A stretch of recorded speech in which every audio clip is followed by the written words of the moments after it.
Welcome back to Arcanine Rides. As you may know, CES 2025 is going on right now, and it's actually taking place in Las Vegas, which is where I live, but I wasn't able to attend this year because I just had my first child. But I wanted to take a look at the video that Segway put out today on all the stuff that they released at CES 2025. I attended CES last year and got a first look at a lot of their new products, and I've literally ridden every single scooter that Segway has ever released, so I have a really good basis, and I kind of have a few things that I want to see out of Segway this year. But let's jump into the presentation. It's just up on their YouTube channel if you want to go check it out.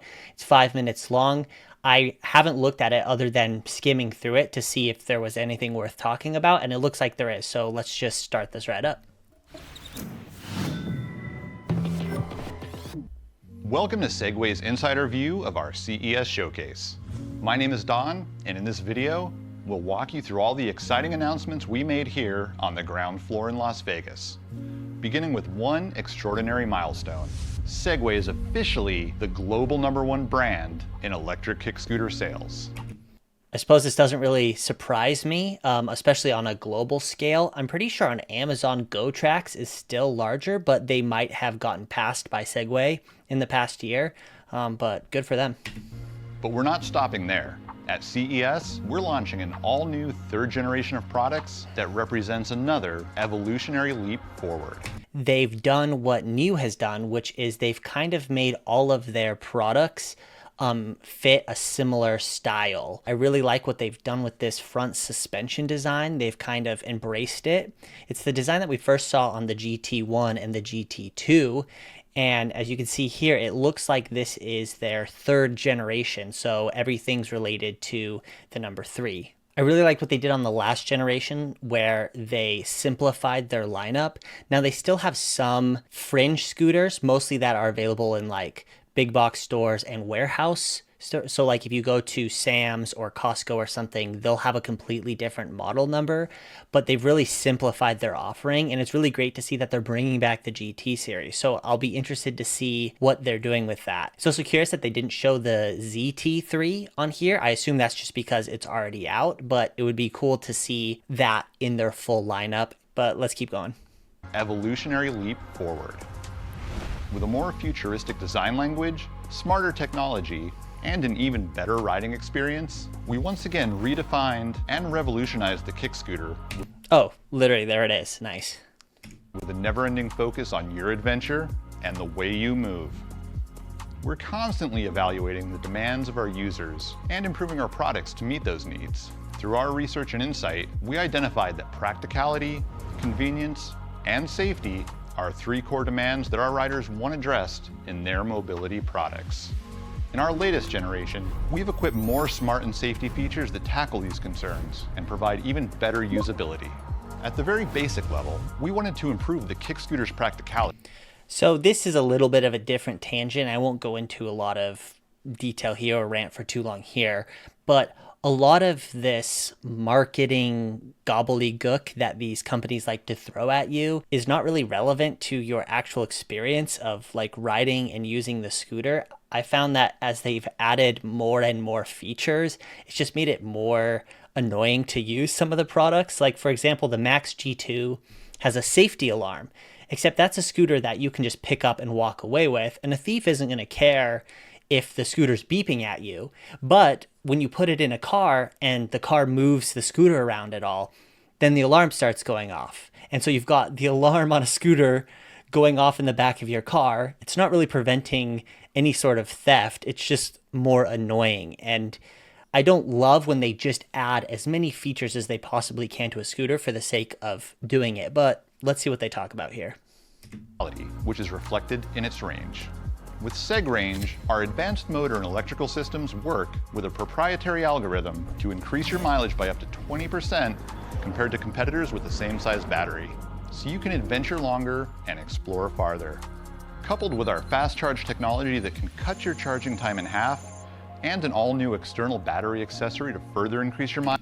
Okay, I do like this. I was going to say that the advanced algorithm stuff is just more marketing nonsense. We'll have to see what the range of the scooters actually is when I can get my hands on them. But I do like this external battery option, because a lot of people will do these installs themselves. And it's nice to have the option to just have it available already on the scooter. So I'm curious to see which models are going to have this available. Mileage, you'll be able to focus more on the journey and worry less about when to plug in. In today's world, ready-to-go convenience is a sought-after quality in many of the products we use. To make daily use even simpler, we amped up the smart tech in our products. With our new and improved app, you'll have eyes on your kick scooter anytime, anywhere. Say goodbye to... I don't mind having an app where you can see exactly where your scooter is, but again, scooters are things that can be picked up and walked away with super easily. So you should have them locked up if you're leaving them for any extended period of time anyway. I guess the nice thing is tracking it if it does get stolen. But again, it's just one of those things that you should be just locking it up and not leaving it outside for super extended periods of time. That's the benefit of a scooter, is that you can pick it up and take it inside with you and take it the places that you go. That's like one of the biggest benefits. You really shouldn't have to worry that much about constantly tracking where it is, because you should have eyes on it for most of the time. The fuss of keys, locks, and cables with AirLock, which automatically unlocks your scooter when you approach. And when paired with your phone, enjoy call notifications and turn-by-turn navigation from trusted map suppliers. This will be another thing that we'll have to see if it actually works, because I've used Apollo's map system and it's not great. It sounds like it will work with things like Google Maps and Apple Maps, but we'll have to see how responsive it is. Same thing with the auto unlock when you approach it.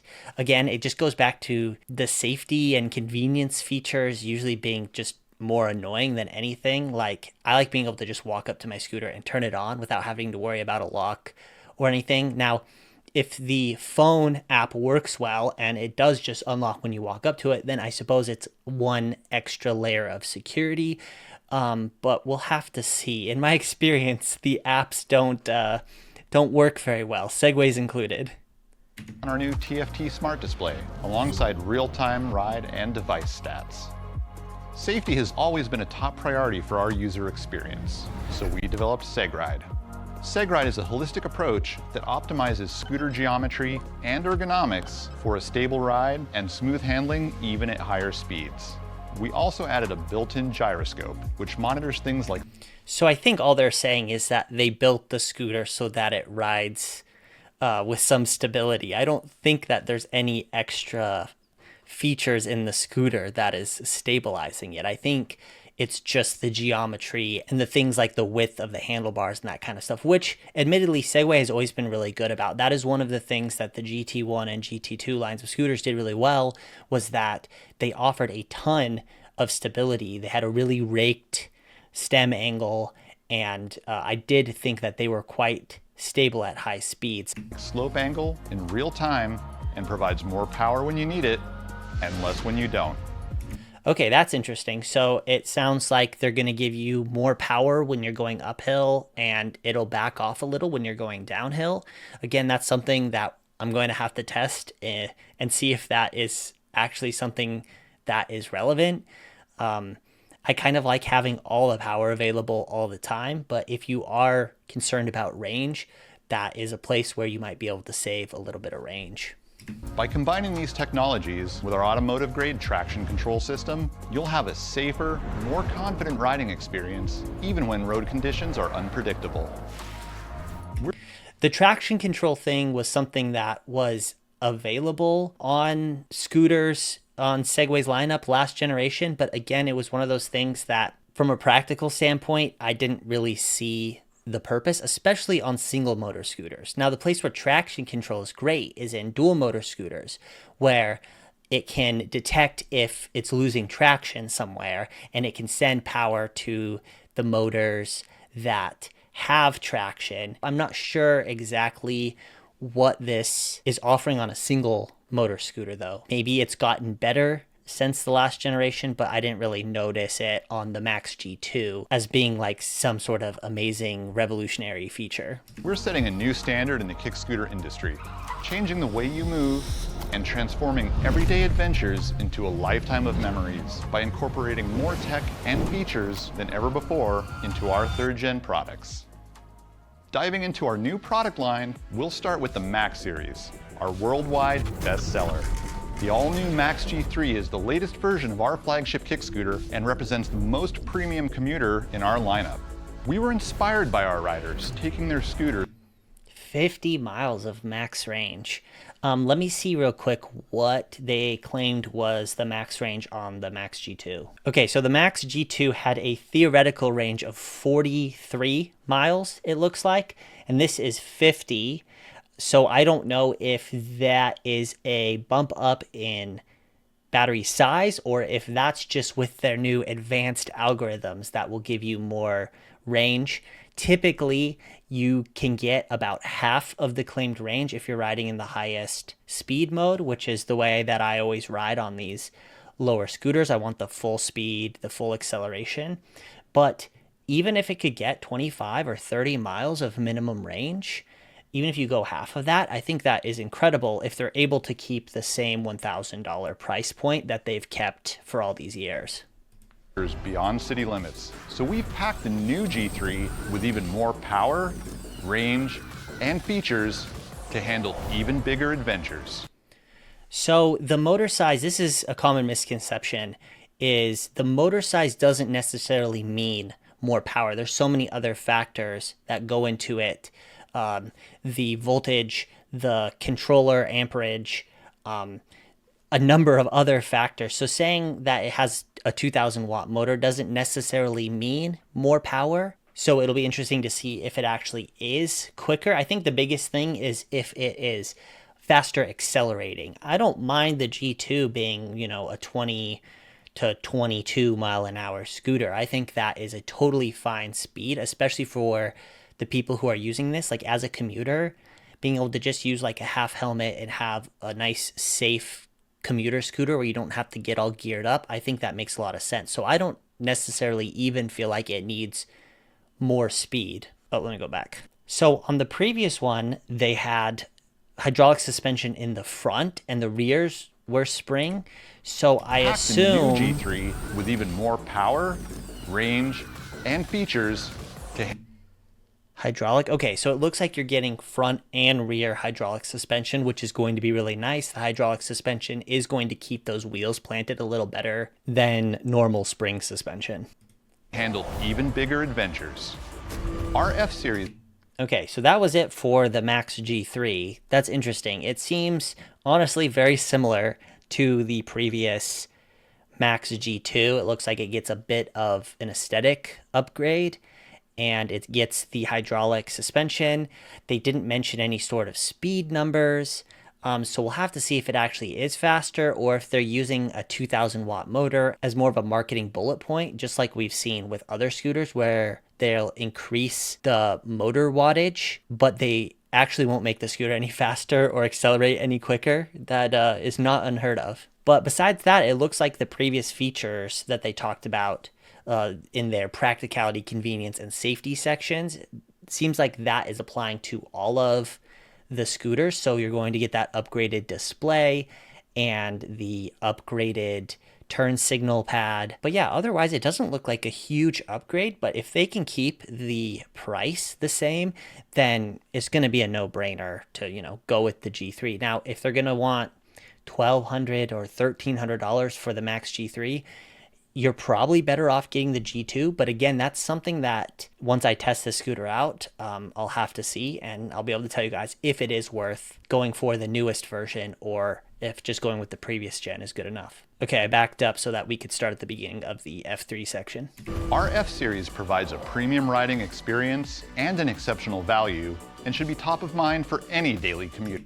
Okay, so 44 miles of range, that's what the Max G2 used to offer. I like the F2 a lot, and in fact, in some ways, Segway is shooting themselves in the foot because the F2 offered such an amazing experience at a price that was hundreds of dollars cheaper than the G2. So as a commuter, it was hard to say like, oh, you should definitely go for the G2. Like if you're on a budget, the F2 was just as good. It was almost as quick. The ride comfort was almost identical, even though the G2 had full suspension, and the F2 was lighter. So it's interesting to see how much they roll over into the F3 and how close the F3 is to the G3, and also to see what the price gap is there. The new F3 is where efficiency, convenience, and comfort meet to create the ultimate. Okay, so a couple things. So they had the F2 and then they had the F2 Pro previously, and the F2 had no front suspension. So I'm curious if they're going to have suspension on the regular F2 model, and if only the F2 Pro is going to have the full suspension, which that's another thing, having the rear elastometer suspension. So I assume that's just like a wedge of rubber that acts as suspension. Typically that doesn't do a whole lot, although things like the Apollo Pro had that style of suspension, and it's not too bad if they dial it in well, like if they get the right density of rubber. The only other thing is that as that breaks in, it actually makes the suspension like softer over time, at least from what I've heard and from what I understand. It's also cool to see that they've gone with front hydraulic suspension. I actually thought the previous F2 had hydraulic suspension, but it doesn't. It was just spring suspension, as good as it was. So essentially, they've given the F3 Pro hydraulic suspension and at least some level of rear suspension. So that's going to be really interesting to see if it's worth even going to the G3, and if they keep the G3 priced well enough to justify the jump over the F3. Ultimate ride, whether it's the Monday through Friday commute or a weekend joyride. For a sleek and So yeah, it just seems like it's very similar to the previous generation. The big thing will just be what the difference is between the F3 and the F3 Pro, and we'll see once they come out. portable solution, the new E3 scooter is an entry-level ride equipped with suspension. There we go, finally. Okay, so New did the same thing where they gave their entry-level line suspension finally. Now, personally, I don't think front suspension does a huge amount on scooters that go like 15 miles an hour or less. I actually don't think the ride comfort is that much different. But if they can keep the front suspension sleek and lightweight, then, having some suspension is better than none. Most North American buyers want front suspension. So this is not only an increase in ride quality, hopefully, it's also another marketing bullet point for them. So this scooter will probably just sell amazingly, just like the E2 has so far. And a lighter, more compact body. The E3 series is perfect for first-time scooter owners and students who want the best budget. Oh, okay. So it's got that elastic, presumably kind of rubbery front suspension. They also said dual, which means that it might be in the back as well. Let me see. 3 series is perfect for... Yeah, dual elastometer suspension. Oh no, elastomer. Is that a real word? An elastomer is a polymer material that is highly elastic and can return to its original shape after being deformed. Oh yeah, so kind of like a rubber. Rubber, polyurethane, and PDMs. Okay. The more you know, I'm learning in real time. But again, this is what we saw on the Apollo Pro, and I actually didn't mind it. So if they do it right, I actually also am curious if this is what Dualtron does, because they have those like cartridges, and I wonder if it's just like a polyurethane kind of rubbery material that they would use on those Dualtron suspension cartridges as well. It looks like in this case it's like a bushing. Is that what this ring right here is the suspension? First-time scooter owners and students who want... Yeah, it looks like it. Interesting. It'll be interesting to take a closer look at that once I get my hands on one. the best budget-friendly scooter without compromising quality. Ooh, now I'm personally not a huge fan of the scooters that fold at this point here, and they tend to be a little rickety as well. They tend to have some play in them, as opposed to the ones that fold at the stem. This also increases the width or the length of the scooter when it's folded down. So you get this that pops out a little, and then you'll get the handlebars that pop out a little more. I'm curious why they decided to go with this. That'll be interesting to see if it actually is good quality and if it feels solid. That's kind of the only thing that worries me just a little bit. And last but not least, we introduced the latest successor in our performance line, the all-new GT3 series. You said you wanted to go faster and farther, and we delivered. Okay, 50 miles an hour I think is more than enough in terms of speed. I think that's a good 10 miles an hour faster than the GT2. So that's plenty of speed. The big hang up for me is going to be the price and then also the size. But as we can see here, the size actually looks pretty decent. Lot of the same stylings as the ZT3. It's still going to be a big scooter, but when you get to these speeds, it's got to be a big scooter. But the GT series was on a whole other level of bulky, especially at the price. The new GT3 Pro is our fastest product yet. With even more range than ever before, it's a high-performance supercar. 7,000 watts motor power, 2160 watt hours battery capacity. Again, this is just one of those things that the numbers alone don't tell you as much as they feel like they should. At the end of the day, it's getting out on the scooter that's going to tell you the most. And another thing that I wish these things would do is talk about the controller amperage, because that has a humongous effect on how fast the scooter accelerates and how much power you can actually put down. Something that Segway has done that confuses me a little bit is they always go super low voltage with their scooters, and so you start running into at the kind of the back half of the battery, you start running into like power issues where it doesn't accelerate as fast, it doesn't go as fast because of the voltage sag. So it'll be interesting to see if they stick with that or if they actually make a 72 volt scooter. I highly doubt it. It seems like they've kind of decided how they want to approach their engineering. Car packed into a kick scooter. For more than 25. Okay, so overall, that wasn't a ton of information. It was cool to see them tease the products, but again, it's going to be one of those things that once I get my hands on these, that will be the most telling thing. Let's quickly just see if there's any other information in here that's interesting.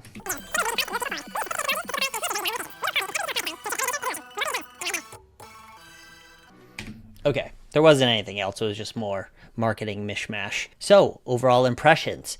The only thing I can think is that they're going to sell a lot of scooters. Not necessarily because there's anything groundbreaking here, but I love that they have made their whole lineup really look the same, have a lot of the same visual styling. They've kind of carved out a unique look for their scooters, which is what New has recently done as well with their lineup. Same thing with Apollo. I love to see these brands kind of establishing themselves with a very specific design, very recognizable design. I think that's great. And then the real interesting thing is going to be if they have made strides forward in performance and battery efficiency and all these things that they said they would. So this is a little bit different from my normal style of video, but if this was interesting, leave me a comment, leave me a like, subscribe if you want to see more electric scooter videos, and if you want to see my reviews of these scooters when they come out.